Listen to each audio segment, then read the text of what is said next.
kama hatujalipwa deni letu, haki yetu ya ubingwa ya kombe la shirikisho la CRDB msimu uliopita, Yanga haitacheza hiyo mechi, na huko pia hatuchezi. So very clear. Kama hatujalipwa hela yetu ya ubingwa, hii ni haki yetu. Msimu mzima tumeisubiri hapa, tumeshaandika barua sana. Tushaandika sana barua hapa. Sasa iko very clear, na huu ndio msimamo wa taasisi. Kama hiyo hela hatalipwa ya ubingwa, taarifa hii ifike kwa ofisi ya katibu mkuu wa TFF, iwafikie na wenye mashindano benki ya CRDB.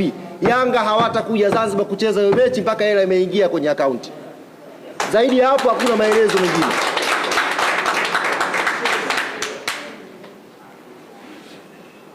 Ndugu zangu wana Yanga duniani kote ambako mnanisikia,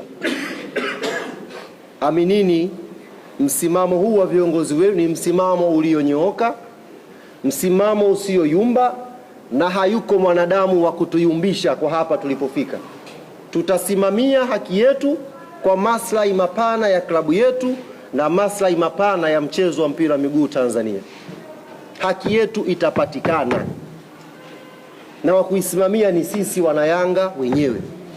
Viongozi ambao tumewachagua kuwaweka madarakani ni viongozi ambao wamenyooka na wanasimamia kwenye haki wanayoamini klabu ya Yanga inastahili kuipata.